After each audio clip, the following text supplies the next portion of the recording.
لوگ اللہ پر ایمان لائیں، کہیں کہ ہمارا رب اللہ ہے، پھر اس پر جم جائیں، ان پر فرشتوں کا نزول ہوتا ہے، نہ کوئی غم کرو نہ خوف، خوشیاں مناؤ جنت کی جس کا تم سے وعدہ کیا گیا تھا۔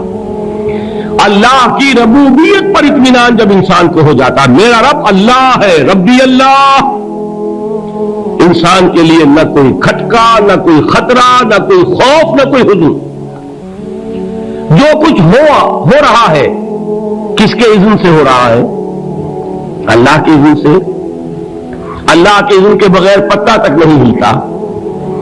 یہ کوئی اندھا بہرا مادہ نہیں ہے جس سے مجھے کوئی خوف ہو۔ اندھا بھینسا چلا رہا ہو اس سے تو ڈرنے کا ہر انسان کو ڈرنا چاہیے، نہ معلوم کس کو ٹکر مار دے، لیکن نہیں، اس کائنات کو چلانے والا ایک سمیع و بصیر خدا ہے۔ وہ جو میرا دوست ہے، میرا ولی ہے، اللہ ولی الذین آمنوا یخرجہم من الظلمات الی النور، اللہ اہل ایمان کا ولی ہے، ساتھی ہے، پشت پناہ ہے، مددگار ہے، حمایتی ہے۔ بتائیے جسے یقین ہو جائے کہ اللہ میرا مددگار، اللہ میرا محافظ، اللہ میرا پشت پناہ، اللہ میرا حمایتی، اس کے لیے کوئی خوف ہوگا؟ اس سے کوئی ڈر ہوگا؟ میں مثال دیا کرتا ہوں ایک بہت سادہ، پنجاب کے دیہات کی۔ کوئی بڑا چودھری ہے اور کوئی غریب کسان ہے، اس غریب کسان کے جانوروں کو ہر وقت اندیشہ ہوگا چوری کا، کوئی میری بھینس کھول کر نہ لے جائے، کوئی میرا بیل کھول کر نہ لے جائے۔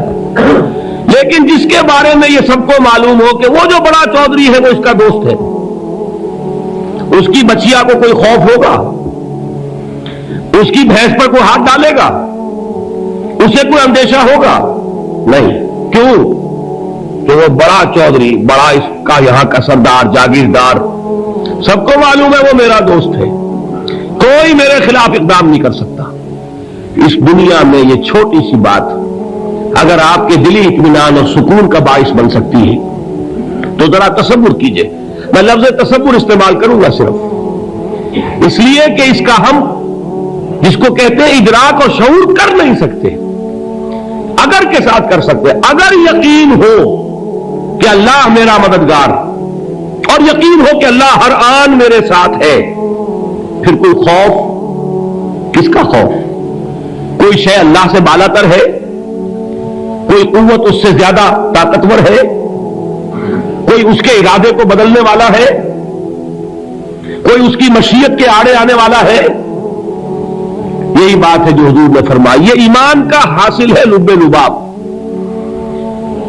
کہ دیکھو اچھی طرح اس بات کو ذہن نشین کر لو، اگر تمام انسان مل کر تمہیں کوئی نقصان پہنچانا چاہے نہیں پہنچا سکتے، مگر جو کچھ اللہ نے لکھ دیا ہو، اور تمام انسان مل کر تمہیں کوئی نفع پہنچانا چاہے نہیں پہنچا سکتے، مگر وہ شے جو اللہ نے طے کر دی ہو۔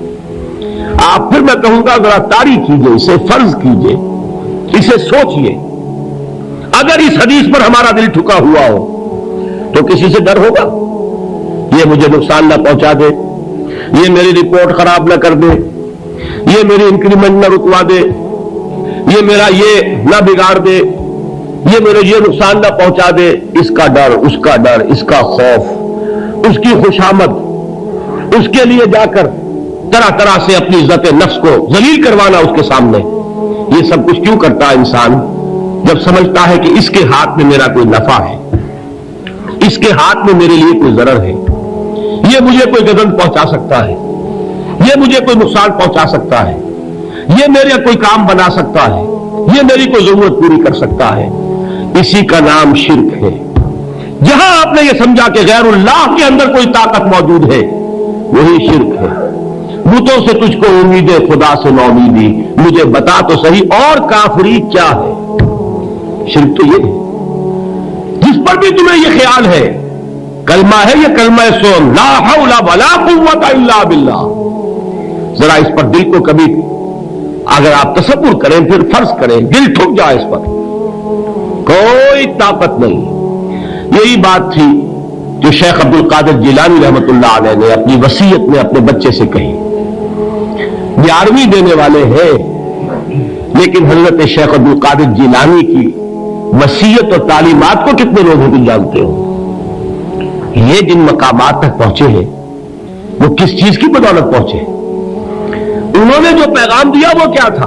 اے میرے بچے، جس طریقے سے قرآن مجید میں حضرت لقمان کی نصیحتیں جو ہے نقل کر دی گئی ہیں، میں یہ عرض کروں گا بالفرض اگر قرآن حضرت عبد القادر جیلانی کے بعد نازل ہوا ہوتا تو شیخ عبد القادر کی یہ نصیحتیں بھی قرآن میں درج ہوتی. اتنی اونچی نصیحتیں ہیں. اے میرے بچے، اس حقیقت کو ذہن نشین کر لے، لا فاعل فی الحقیقت ولا مؤثر الا اللہ. اس کائنات میں نہ کوئی فاعل حقیقی ہے نہ مؤثر حقیقی ہے سوائے اللہ کے. کسی شے میں کوئی تاثیر نہیں اگر اللہ نہ چاہے. آگ جلا نہیں سکتی اگر اللہ نہ چاہے. پانی ڈبو نہیں سکتا اگر اللہ نہ چاہے. زہر ہلاک نہیں کر سکتا اگر اللہ نہ چاہے. کوئی چیز فائدہ نہیں پہنچا سکتی اگر اللہ نہ چاہے. تو در در پہ کیوں سر جھکاتے ہو؟ در در پر کیوں جبیں سائی کرتے ہو؟ سب کے سامنے کیوں ہاتھ پھیلاتے ہو؟ ایک اللہ سے مانگو. ایک اللہ کے سامنے زمین پر اپنی جبین رکھو. لا فاعل فی الحقیقت ولا مؤثر الا اللہ. نظر آتا ہے ہمیں کہ پانی پیاس بجھا دیتا ہے. پیاس بجھانے کی صلاحیت پانی میں نہیں ہے، اللہ کے اذن سے. کھانا بھوک مٹا دیتا ہے. بھوک مٹانے کی صلاحیت کھانے میں نہیں ہے، اذن رب میں ہے.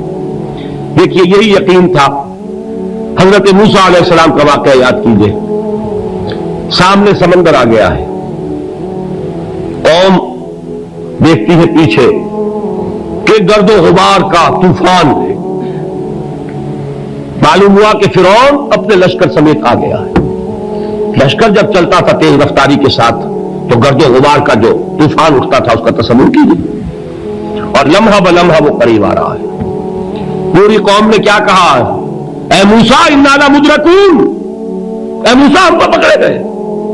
قرآن مجید میں تو یہاں وہ باتیں نہیں لکھی ہیں، لیکن تورات میں یہ درج ہے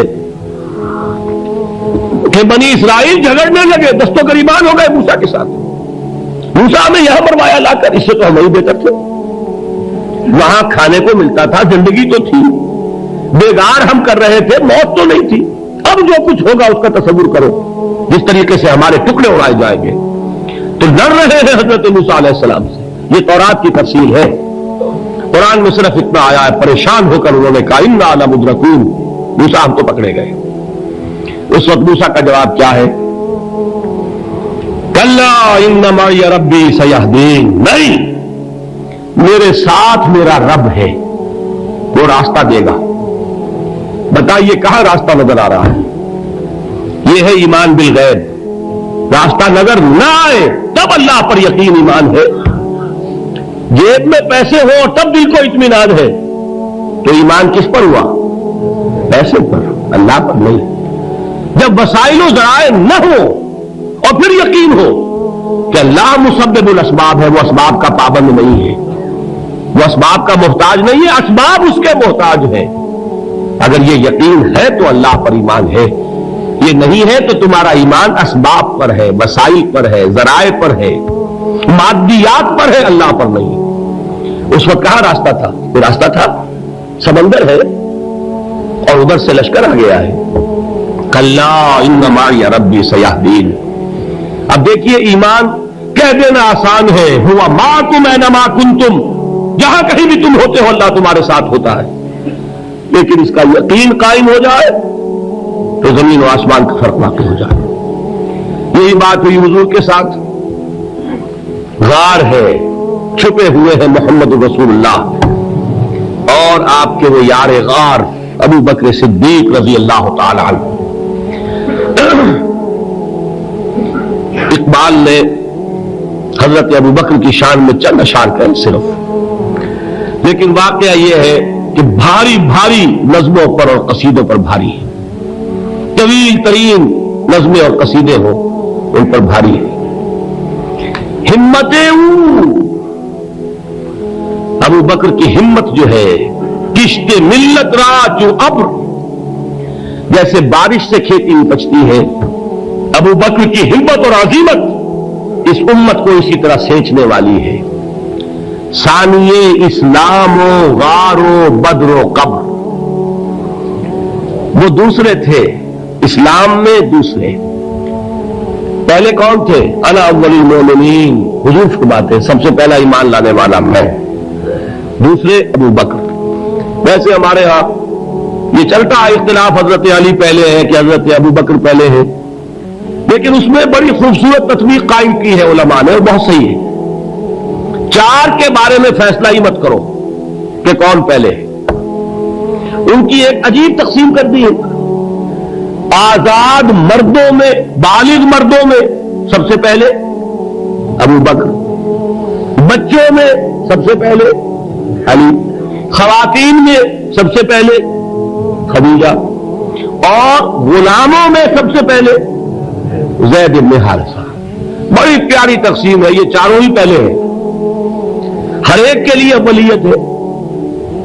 اور واقعہ یہ ہے کہ اگر زمانی اعتبار سے تعین ہوگا تو پہلے خدیجۃ الکبریٰ آئیں گی رضی اللہ تعالی عنہ، کسی اور سے بات کرنے کی نوبت بعد میں آ سکتی ہے، پہلے تو اہلیہ محترمہ سے بات ہوئی، آتے ہی پہلی وحی ہوئی ہے، ابھی تبلیغ کا حکم نہیں تھا، کس کو بتایا واقعہ؟ ابھی اپنی نبوت کی تبلیغ کا تو حکم ہی نہیں آیا، واقعہ کس کا ہے؟ وہ خدیجہ کا ہے۔ جب کہا ہے کہ خشیت علی نفسی، مجھے اپنی جان کا اندیشہ ہے، تو کیا جواب دیا خدیجہ نے رضی اللہ تعالی عنہا؟ وہ صدیقۃ الکبریٰ ہے، صدیقات جو ہے خواتین ان میں چوٹی پر خدیجۃ الکبریٰ ہے رضی اللہ تعالی عنہا، اور صدیق جو مرد ہیں ان میں صدیق اکبر ہے ابو بکر صدیق رضی اللہ تعالی عنہ، لیکن صدیقات میں چوٹی پر۔ جب حضور نے فرمایا خشیت علی نفسی، کیا فرمایا؟ کیا عرض کیا؟ کیسے تسلی دی؟ نہیں، اللہ آپ کو ضائع نہیں کرے گا، آپ غریبوں کے ہمدرد ہیں، آپ مساکین کے تکالیف رفع کرنے والے ہیں، آپ بیواؤں کی سرپرستی کرتے ہیں، آپ مسافروں کی خدمت کرتے ہیں، اللہ آپ کو ضائع نہیں کرے گا۔ یہ یقین ہے اس خاتون کے اندر۔ خیر وہ ایک علیحدہ بات ہو جائے گی۔ میرے دل پر حضرت خدیجہ رضی اللہ تعالیٰ عنہ کی شخصیت کا بڑا گہرا نقش ہے، جو وہ کوئی اور ہی وقت اور موقع ہوا تو بیان ہوگا۔ بہرحال اقبال نے ایک مصرے میں جو چار اولیتیں جمع کر دی ہیں، ہمت او کشت امت را چو ابر، ثانی اسلام و غار و بدر و قبر۔ اسلام میں حضور کے بعد پہلے کون؟ ابو بکر۔ غار میں حضور کے ساتھ کون؟ ابو بکر۔ بدر کی رات اللہ کا رسول سر بسجود، وہ گھاس پھوس کی جو جھوپڑی بنائی گئی تھی، اور وہاں تلوار ننگی لے کر پہرا دینے والا کون؟ ابو بکر۔ اور اس حجرہ عائشہ میں محمد کے بعد سب سے پہلے دفن ہونے والا کون؟ ابو بکر رضی اللہ تعالی عنہ صلی اللہ علیہ وسلم۔ وہ جو معاملہ میں سنا رہا تھا غار ثور کا، حضرت ابو بکر بھی حضور کے خیال سے لرز گئے ہیں۔ آپ کو یاد ہوگا کہ جا کر پہلے تمام جتنے سوراخ تھے انہیں بند کیا ہے، ایک سوراخ رہ گیا تھا جس کو بند کرنے کے لیے کوئی کپڑا نہیں تھا، وہاں اپنی ایڑی رکھی ہے، تب کہا ہے حضور سے تشریف لائیے، اور اپنے زانو پر حضور کو لٹایا ہے، اور وہاں کسی موجی جانور نے کاٹا ہے، حضور کی آنکھ لگ گئی تھی، اس وقت اس بل کے اندر جو بھی بچھو ہے کیا ہے واللہ عالم، اس نے کاٹا ہے، اس کی تکلیف کی وجہ سے ابو بکر کی آنکھوں سے آنسو ٹپک گئے، حضور کے چہرے مبارک پر پڑے ہیں کہ حضور جاگے ہیں، معاملہ کیا ہے؟ ایڑی نہیں ہٹائی وہاں سے، مبادا وہ جانور وہاں سے نکل کر محمد الرسول اللہ کو کوئی گدن پہنچا دے، ابو بکر کی ایڑی ہے، جس طرح چاہے کھا لے، ختم کر دے، جان نکل جائے تب کوئی آنچ آئے محمد پر تو آئے، لیکن جیتے جی نہیں۔ وہ ہے ابو بکر۔ حضور کے خیال سے اس وقت حضور نے پھر اپنا لعاب دہن لگایا ہے، اور اس سے پھر آپ کی تکلیف ختم ہوئی۔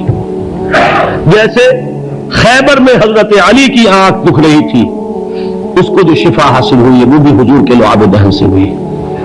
تو بہرحال اس وقت انہوں نے کہا ہے کہ اے نبی یا رسول اللہ، اگر اس وقت ان میں سے کسی نے غیر ارادی طور پر بھی اپنے قدموں کی طرف جھانک لیا تو پکڑے جائیں گے۔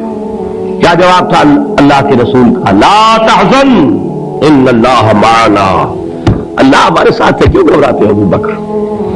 یہ ہے ایمان باللہ، میرا مالک اللہ، میرا رازق اللہ، میرا محافظ اللہ، میرا مددگار اللہ، میرا پشت پناہ اللہ، میرا دوست اللہ۔ یہ دوستی ہے اللہ کی جو لب لباب ہے، حاصل ہے ایمان کا، اسی کا نام ولایت ہے۔ اولیاء اللہ کے سروں پر سین نہیں ہوتے، جس کے دل میں ایمان راسخ ہو چکا ہو وہی اللہ کا ولی ہے، جسے اللہ پر یقین ہو چکا ہے وہی اللہ کا ولی ہے، جسے یقین ہے اللہ میرے ساتھ ہے، میرا مددگار، میرا پشت پناہ، میرا ساتھی، میرا دوست، میرا محبوب، میرا محب۔ اللہ اہل ایمان سے محبت کرتا ہے۔ واللہ یحب الصادقین، ان اللہ یحب الذین یقاتلون فی سبیلہ صفا کانہم بنیان مرصوص۔ اللہ محبت کرنے والا، اہل ایمان محبوب، اور اہل ایمان محبت کرنے والے اللہ محبوب۔ والذین آمنوا اشد حبا للہ۔ آپ تصور کیجئے جسے یہ رشتہ ایمان یا رشتہ ولایت حاصل ہو جائے، الا ان اولیاء اللہ لا خوف علیہم ولا هم یحزنون، آگاہ ہو جاؤ اللہ کے دوستوں کے لیے نہ کوئی خوف ہے نہ کوئی حزن ہے۔